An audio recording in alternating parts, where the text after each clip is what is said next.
Mesdames, Messieurs, peuple congolais, chers membres de la diaspora, chers membres de la résistance et chers patriotes, individuellement et collectivement, du nord au sud, de l'est à l'ouest et au centre, tant au niveau citoyen qu'intellectuel, politique, militaire, religieux et ou spirituel. Je vous informe que le 16 juin 2026, le général Jean-Marie Michel Mokoko aurait passé 10 ans de prison pour rien. Et le saviez-vous qu'il ne sera libérable que le 16 juin 2036? Il aura alors 89 ans. Par ailleurs, il est désormais fiché comme le plus vieux prisonnier politique d'Afrique encore en vie et de la Force Afrique. Alors, comment sommes-nous arrivés là, à cette injustice d'un autre temps, faite aux vainqueurs des présidentielles de mars 2016 au Congo-Brazza, sous l'ordre Force Afrique du despote Denis Sassou Nguesso, aux 10 étoiles des crimes multiformes, multidimensionnels, de la haute trahison et des tricheries électorales sans fin. C'est tous les questionnements. Toutefois, pour plus d'éclairage citoyenne, politique, intellectuelle et Force Afrique à la fois, relative à cette injustice faite au général Jean-Marie Michel Mokoko, je vais devoir traiter cette affaire sous forme de chronique des faits historiques et factuels, à partir des 10 personnalités physiques et morales. Et parmi celles-ci figure 1. L'ex-président français François Hollande. 2. Le despote Denis Sassou Nguesso lui-même. 3. M. Jean-Yves Le Drian. 4. La nébuleuse France-Afrique. 5. M. Jean-Dominique Okemba. 6. M. Charles Richard Mondion. 7. Jean-Claude Gakusso. 8. Jean-Yves Olivier et Jean-Pierre Vidon, ancien ambassadeur du Congo, de la France au Congo-Brazza, lors des faits. 9. La classe politique intellectuelle et nous, citoyens congolais. 10. C'est nous, le peuple congolais. Explication. D'abord, le 1. Vous le savez que dans le contexte de 2015 déjà, le président François Hollande cherchait des sous pour financer la fameuse COP 21. Et donc, parmi les financiers de cette COP 21 fut Denis Sassou Nguesso et Joseph Kabila, à hauteur de 50 millions de dollars chacun pour la COP 21.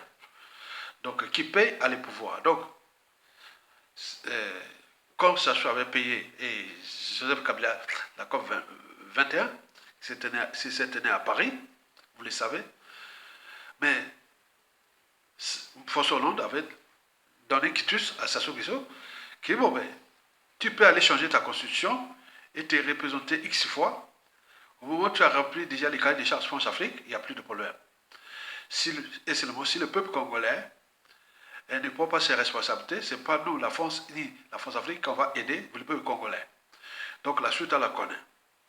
Donc, si et seulement si il n'y avait pas de COP 21, je pense qu'on aurait passé, peut-être Sassou serait déjà viré parce que, souvenez-vous des socialistes de Mitterrand, qui nous avaient donné un coup de main pour chasser Sassou Nguesso en 1991-92, sous Mitterrand. Mais on pensait qu'avec le retour des socialistes, en 2012-17, on dit que bon là, cette fois-ci, voilà. Quoique, vous savez qu'il n'y a pas eu de consensus au niveau de la nébuleuse France-Afrique et qui ont influé sur le président François Hollande. En plus, il avait besoin d'argent pour financer la COP 21. La suite, on la connaît. 2. Le despote Denis Sassou Nguesso lui-même, qui avait déjà dit que avec les crimes multiformes, multidimensionnels que j'ai commis dans ce pays, si je quitte le pouvoir, je suis un homme mort. Par conséquent, l'affaire ne suit pas les moyens employés de l'État et des réseaux Force Afrique pour se maintenir coûte que coûte au pouvoir parce qu'il a la peur grave de payer la rançon de la gloire, c'est-à-dire l'humiliation et ou la rançon de ses crimes, la justice quelle qu'elle soit. Donc là, il a trouvé là la Force Afrique qui lui donnait déjà le coup de main et en plus, il contrôle l'État et il a ses piliers de conservation du pouvoir, donc le mensonge, la mégalomanie, le cynisme, la corruption et la ruse, tout était rejoué. Et jusqu'à nos jours. Toi, Jean-Yves Le Drian, qui fut d'abord ministre de la Défense du président François Hollande, puis des Affaires étrangères du président Macron, c'est lui qui était au cœur des enjeux de la nébuleuse France Afrique, que nous la composons autour des intérêts privés, des multinationales, des réseaux formationniques,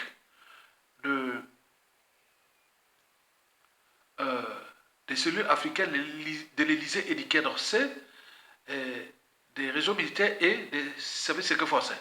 Donc, lors du coup d'État électoral contre Mokoko, il n'y avait pas de consensus Force Afrique pour dégager cette question, puisqu'il avait déjà rempli son cahier des charges en finançant la COP 21 et d'autres programmes qui étaient déjà en cours. Donc, la Force Afrique avait la peur de l'inconnu. Donc, c'est Jean-Yves Le Drian qui a joué ce jeu-là et qui était l'homme fort de la Force Afrique sous Macron et François Hollande.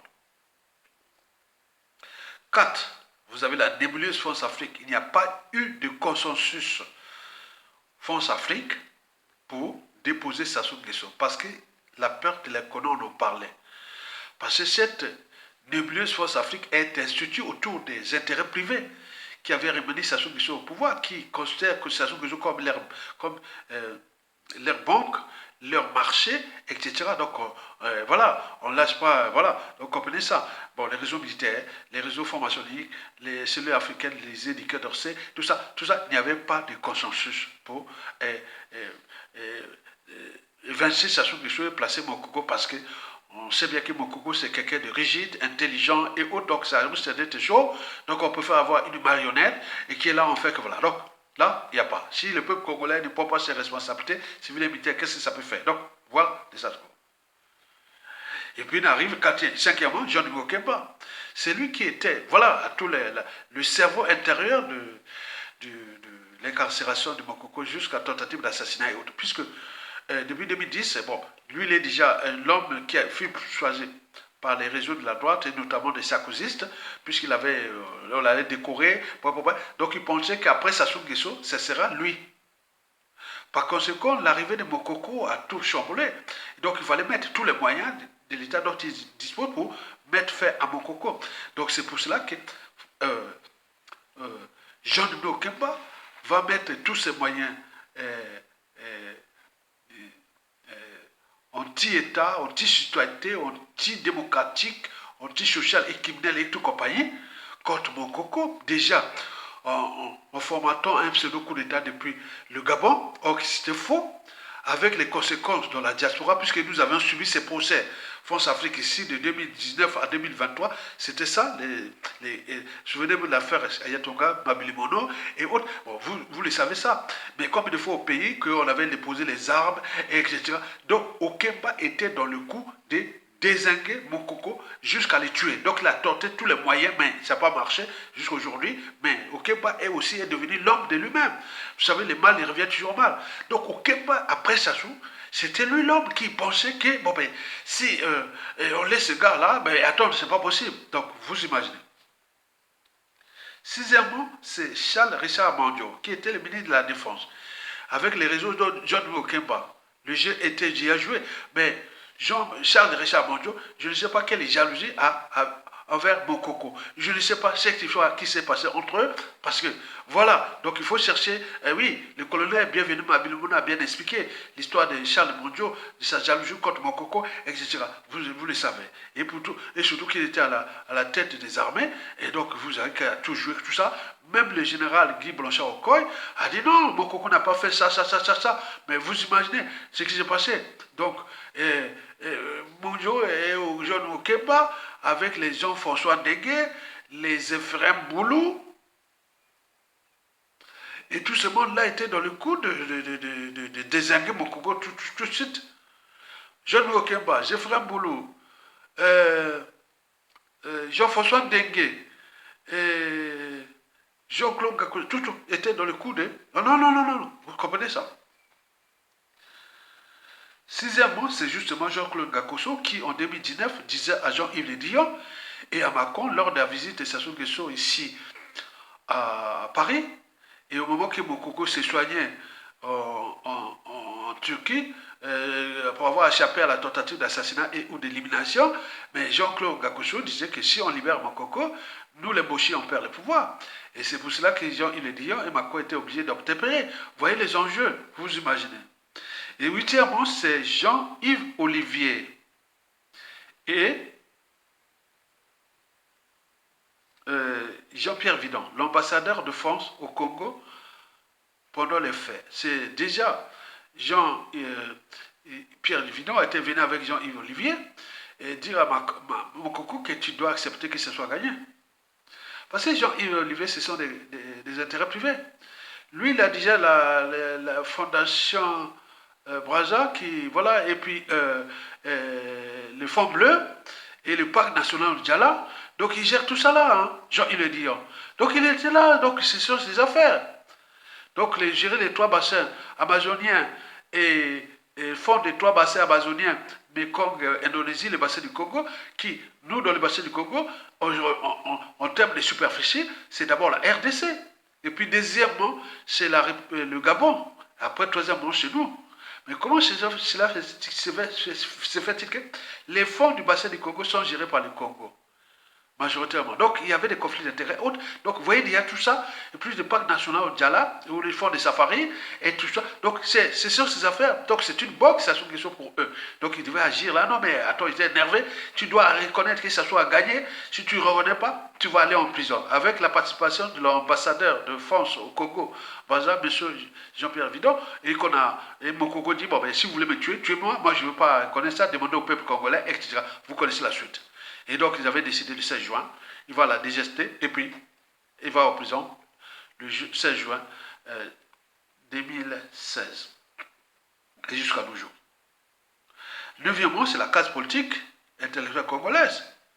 Déjà, la classe intellectuelle, elle est là par les convictions, non pas des convictions, ce sont des girouettes, ce sont des propres.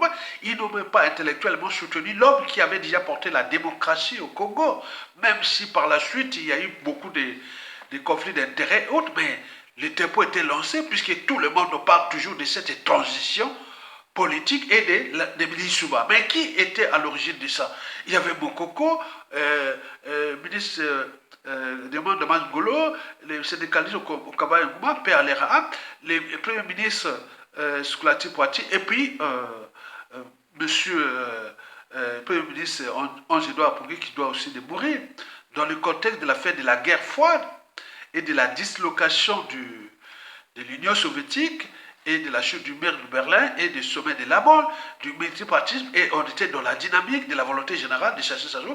Ils ont fait ça, mais depuis cette crise d'État, mais on en a connu plusieurs crises d'État, 2002, 2009, 2015, 16, 21 et 26, quelle partie des armées et des syndicats qui ont pris les responsabilités comme en 1991? Il n'y a plus rien. Mais Mokoko se retrouve tout seul, abandonné ça. Donc cette classe politique intellectuelle n'a même pas relais pour des enjeux déjà de géopolitique nationale, d'ethnocentrisme, de conflits d'intérêts, etc., des intérêts particuliers partisans. Ils étaient venus chez Mokoko par défaut. Ce n'est pas par conviction ou par l'état d'esprit d'intérêt général. La suite, à la connaît. Même Guy Parfait Kolela, qui, à la fin, pouvait soutenir Mokoko, sachant que Le pouvoir est dans le nord et dans la cuvette. Mokoko est un officier. Il manquait la partie civile pour mettre des pressions comme c'est passé au Mali et ou ailleurs. Maintenant, Guy Préfet Kolela va jouer au statu quo en cherchant des recours et tout compagnie. Il va en payer les prix par la suite en 2021. Vous voyez déjà que, alors que c'est celui qui devait deviner avec Mokoko les hommes forts du pays, Premier ministre et l'autre président, on devait aller là, mais ils ont trahi, il y a eu des complots. Donc vous imaginez ça. Mais la bande Aïssa, Sassou agit toujours par procuration, est allé euh, euh, euh, mettre des pressions sur Ayessa et toute cette bande-là pour aller trahir Mokoko à l'échelle de la tribu Makwa. Heureusement que au niveau de la Makwa, de la tribu, on a classé cette bande Ayessa qui est aujourd'hui en train d'être tuée par Sassou qui sont un à un. Mais nous, on a dit, mais c'est pas possible. Nous avions les forces militaires aussi dans la région qui sont aussi des Makwa. Nous avons les intellectuels, on met les pressions. Il y a le peuple du Sud qui a voté, et etc. Et qui est là. Mais non, rien du tout. Vous imaginez ces intellectuels du Congo.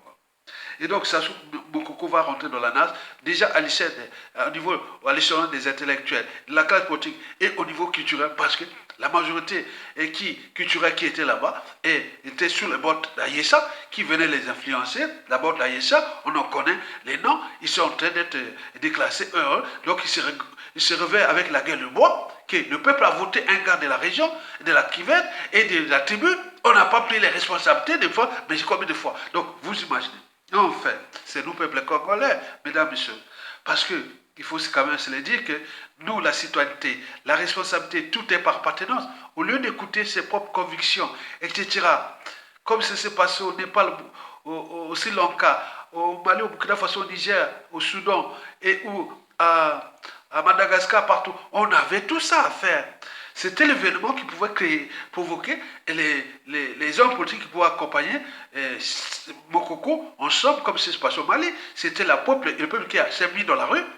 Et à partir de là, Assimi Goïta a profité. Donc il est arrivé un premier ministre qui est civil et président militaire. On est arrivé, par exemple, ce qui s'est passé à Madagascar. Mais nous, on a manqué de ça parce que la citoyenneté, la responsabilité, tout par appartenance. Donc nous avons une classe d'intellectuels qui continue toujours à jouer avec ce jeu-là, mais qui rend difficile déjà la chute des Sassou, et qui on joue au statu quo à la provocation, parce que nous avons une classe politique intellectuelle. Allez voir dans les médias, réseaux sociaux, même l'audience et tout ça, et qui est par appartenance, mais la presse Sassou reste difficile, puisque nous n'arrivions pas à s'entendre sur un dénominateur commun, mais pour l'essentiel, mais pour l'intérêt général. Comment nous allons nous entendre après Sassou Nguesso? C'est tous les questionnements. Mesdames, Messieurs, peuple congolais, voilà l'explication un peu patriotique et historique de cette situation que j'aurais pu faire un peu plus, mais je n'ai pas le temps. C'est une vidéo qui devait durer au moins 1h30. Bon, j'ai écourté pour des raisons personnelles, puisque j'ai pas le temps là, j'ai des choses à faire. Bon, ok, mais Mokoko ne lâchera rien. Il devient le symbole historique. Au terme des repères historiques, il ne lâche pas.